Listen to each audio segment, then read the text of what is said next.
Assalamualaikum guys, welcome back to our channel.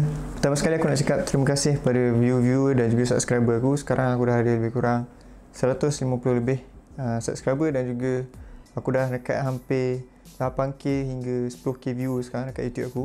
So thank you so much pada yang support. Dan video kali ni aku nak review pasal satu mouse, sebab sebelum ni aku dah ada beli keyboard gaming yang berwarna putih, which is SK61. Korang boleh cari video tu dekat aku punya YouTube channel. And disebabkan aku nak transition daripada hitam punya build nak ke white punya build, so that's why aku nak tukar semua barang aku kepada warna putih. Sekarang aku nak cari mouse yang high end yang aku boleh dapat yang berwarna putih. Aku ada tengok lebih kurang 2 atau 3 mouse yang aku nak beli. Aku dah decide dah mouse apa yang aku nak beli, which is Razer Viper Ultimate Mercury, sebab dia warna putih. Kalau korang nak tahu apa yang padu sangat pasal mouse ni, jom kita tengok video ni. Let's go.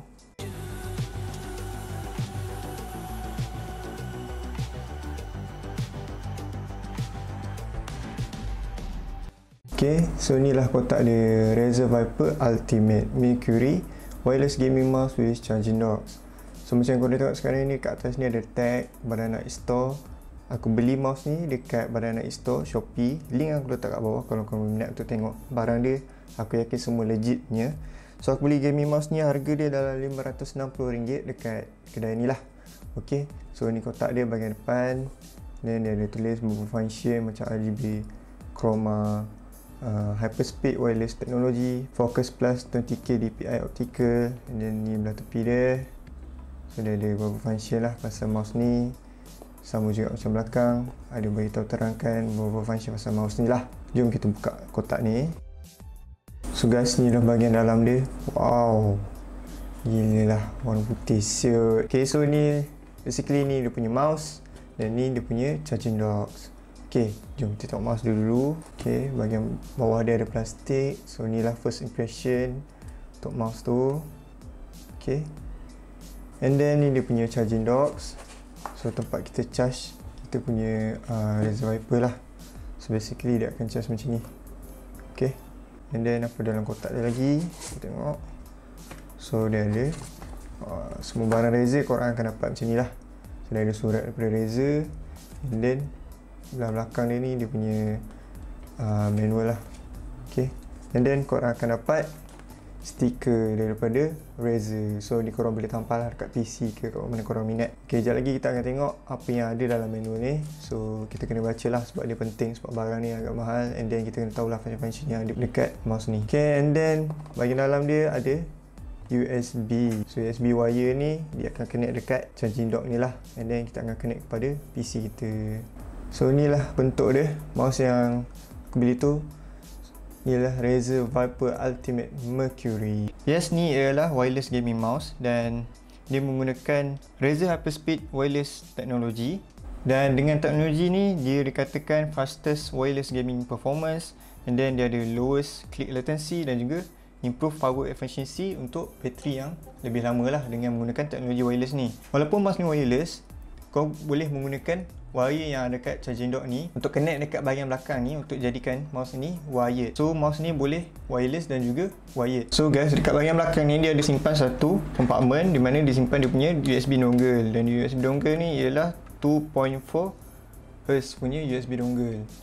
Okay, and kau punya USB ni kau akan connect dekat charging dock ni lah untuk dia connect direct dekat korang punya PC. And then untuk sensor pula, dia menggunakan sensor Focus Plus 20K DPI Optical. Dia ada highest resolution accuracy, dia ada function lead off dan juga landing distance calibration, dan dia ada motion sync untuk consistent tracking. And then untuk switch dia pula, so ni bunyi dia. So dia menggunakan Razer Optical Mouse Switches, mampu eliminate unintended double click, ada lebih kurang 70 million click durability dan dikatakan 3 kali lebih pantas daripada mechanical switches. And then dia ada 8 programmable button, di mana belah kiri ni ada 2, belah kanan ada 2, atas 2 dan tengah ni 2. So total dia ialah 8 dan boleh di customize dekat Razer Synapse. And then macam korang tengok dekat bahagian belakang ni ada logo, dan logo ni berlampu. Yes, mouse ni ialah ARGB dan dia punya ARGB dikontrol oleh Razer Synapse, which is Razer Chroma ataupun Razer Studio. Nanti aku akan tunjuk dekat korang lah. Okay, and then dia punya berat dia lebih kurang 78 gram sahaja dan didesain untuk e-sport. Dan dia punya bateri lebih kurang boleh bertahan dalam masa 70 jam tanpa off. Tapi kalau korang main game ada off untuk mouse ni, maybe dia boleh tahan dalam seminggu hingga ke 2 minggu. Dan ada satu features lagi dekat bateri ni, di mana kalau korang nak check berapa percentage bateri ni ada, so korang letak dekat korang punya charging dock. So aku demo dekat korang. Nampak sekarang ni charging dock ni berwarna kuning. So kalau warna kuning maksudnya bateri mouse ni ada 51% hingga 75%. And then dia ada 5 warna indication untuk setiap percentage bateri. Macam gambar yang aku tunjuk ni. So ini ialah dia punya level-level bateri yang dia akan tunjuk pada indication lampu sahaja. So korang tengah main game, korang jangan risaulah. And yang penting bila bateri ni rendah daripada 5%, so dia akan berkelip dekat mouse ni. And then tu maksud dia bateri korang dah nak habis lah. And then kau kena charge kau punya. And then dekat mouse ni dia ada 5 onboard profile, di mana korang boleh setting dekat profile PC kau lain dan profile dekat korang punya laptop lain. So dia boleh berbeza profile lah. Aku pun jarang guna features ni sebab aku pakai sama je function dekat PC, dekat laptop pun semua sama je. Dan nanti aku tunjuklah dekat korang dekat Razer Synapse apa function 5 board memory profile ni. Dan macam korang tengok design dia, belah kiri dan kanan ni ialah sama sebab Razer buat mouse ni untuk right handed dan juga left handed. Dekat Razer Synapse nanti korang boleh setting korang pakai untuk right handed atau left handed. That's why dia punya design sebelah kiri ni ada 2 button dan belah kanan ni pun ada 2 button juga. And then untuk material dia, dekat belah atas ni semua hard plastik punya material, dan belah tepi ini dia menggunakan material rubber, which is untuk lebih grip lah ketika korang nak slide ketika main game ataupun buat kerja, dan lebih selesa lah sebab dia letak dia punya rubber ni. And then dekat akhir video aku akan bagi tahu kenapa aku tak suka rubber ni dekat belah tepi ni. Okay, untuk charging dock dia pula, so dia ada compartment di mana korang letak korang punya USB dongle dekat sini. And then dia ada detachable USB di mana korang connect dekat korang punya PC. And then ada label top dekat atas ni, and cocok. And then dia ada ARGB juga dan dikontrol menggunakan Razer Chroma. Dan bahagian bawah ni dia agak sticky sebab dia nak charging dock ni stable dan stick dekat atas meja supaya tak bergerak. That's why dia punya bawah ni agak sticky, tapi jangan risau, dia punya sticky dia detachable. So dia bukan permanent punya sticky. Okay, bila korang letak, nampak? Kalau aku sentuh dia tak bergerak sangat pun, dia stay juga pada position dia dan boleh angkat balik. So jangan risaulah, dia takkan rosakkan meja korang.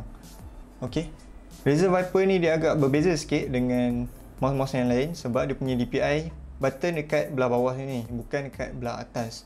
And then dia ada 5 indication DPI yang boleh setting lah. Macam dalam gambar aku tunjuk ni. So ni lah dia punya default setting.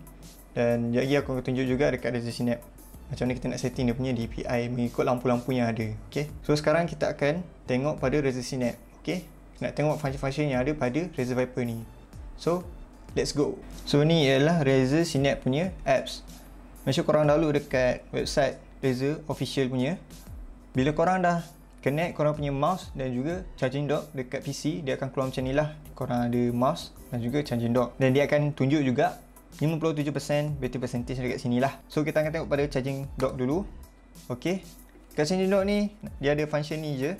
Dia ada tunjuk static, full, which is korang punya battery percentage full, dia akan static warna dia dekat sini. Tapi bila dia bleeding hijau, maksud dia dah bawah 90%, macam aku tunjuk dalam manual tadi lah. Ok, so ni ada 5 indication lampu yang ada kat sini, dan korang boleh control dia punya brightness dekat charging dock ni lah, dia punya lampu. Ok, selesai untuk charging dock. Kita akan buka pada Razer Viper. So nampak bawah ni dia ada boleh setting right handed dan juga left handed. Kalau korang left handed, just klik saja. Macam aku right handed, so aku klik pada right handed. And then setiap button ni dia boleh tukar dia punya function. So aku just letak pada default punya function lah. Ok, so dekat performance ni dia ada 5 stage untuk korang setting korang punya DPI, dan setiap stage ada warna yang tersendiri sebab dia nak indicate dekat korang punya mouse tadi lah. Ok, kalau korang tak guna 5 stage, korang boleh reducekan kepada stage-stage dia. Yang paling sikit ialah 2 stage sahaja. dan paling banyak ialah 5. Okay, and then kita pergi pada lighting. So dekat lighting pun boleh control dia punya brightness, dan lampu akan dikontrol oleh Razer Chroma lah. Okay, untuk calibration pula, so dia ada smart tracking dan juga manual calibration. Untuk smart tracking ni ialah function untuk landing distance dan juga lift off distance. And then untuk manual calibration, kalau korang ada Razer punya mousepad, korang boleh letak dekat sini, boleh klik pilih mana satu, and then korang calibrate korang punya mouse atas Razer punya mousepad. And then untuk power, so dia ada wireless power saving. Korang boleh setting berapa minit nak letak mouse ni. Bila korang tak guna, dia akan dalam sleep mode. Macam iPhone juga, mouse ni dia ada low power mode. Dan low power mode ni dia based on berapa battery percentage yang tinggal. Contoh aku setting dekat sini bawah 30%, so mouse aku akan enter pada lower mode punya power. Untuk Razer Studio ni, so korang boleh pilih dia punya efek-efek dekat bawah ni. So dia ada lebih kurang 10 ke 11 efek. And then korang klik, korang nak tukar lampu dekat charging dock ataupun mouse. And then bila korang klik, korang boleh pilih warna-warna apa yang korang suka lah. So dia ada 2 warna, korang boleh pilih lah. Kalau warna putih, just tekan warna putih, and then save. So dia akan berlampu dekat korang punya Razer Chroma, dekat korang punya charging dock dan juga korang punya mouse. Okay, aku dah tunjuk dah kat korang apa yang korang perlu tahu pasal Razer Viper Mercury ni dekat korang. Function dia, cara nak guna, battery life dan semualah yang korang perlu tahu. Pada pendapat aku, mouse ni sangat baik sebab dia ada banyak function yang korang boleh guna. Sebab dia boleh guna right handed dan juga left handed punya mouse lah. And then dia wireless, dia boleh tahan dalam 3 hingga 4 hari. And then dia punya material dekat belah sides ni yang membuatkan korang lebih selesa untuk pegang. Tapi problemnya dekat aku ialah mouse ni dia warna putih. Of course lah, dia cepat kotor kan. And then dia punya design dia agak kecil dan rendah sikit berbanding pada mouse yang sebelum aku guna ni, which is Razer Basilix. Macam korang tengok, Razer Basilix ni dia punya design dia lebih besar dan ergonomik. Senang cerita, kalau pegang tu lagi sedap lah sebenarnya. Aku dah try dua-dua mouse and yes, Razer Basilix ni lagi sedap nak pegang daripada Razer Viper Ultimate. And dari segi cons dia juga, aku rasa aku takut. Macam korang tengok aku punya Razer Basilix ni, dia punya rubber ni dah tertanggal lah, dah tercabut, dah terhakis sebab aku banyak guna lah untuk gaming kan. So aku agak risau juga kalau rubber tu akan terhakis juga dekat aku punya Razer Viper ni juga. So far yang lain aku rasa ok dan sangat berbala lah aku beli mouse ni. Untuk next video, aku bercadang untuk buat perbezaan antara mouse yang berharga 170 lebih dan juga mouse yang berharga 500 lebih. Apa beza dia, apa beza function kedua-dua mouse ni, apa kelebihan dan kekurangan antara dua mouse ni, dan juga design dia nanti. Kita akan tengok mana yang lagi okey. Aku rasa video kita sampai sini saja. Thank you so much pada yang menonton, yang nak tahu pasal mouse ni. Bagi siapa yang belum tekan butang subscribe, please tekan butang subscribe. Jangan lupa tekan like dan turn on notification supaya korang boleh dapat update video-video terbaru pada YouTube aku, okay? So kita akan jumpa pada next video. See ya.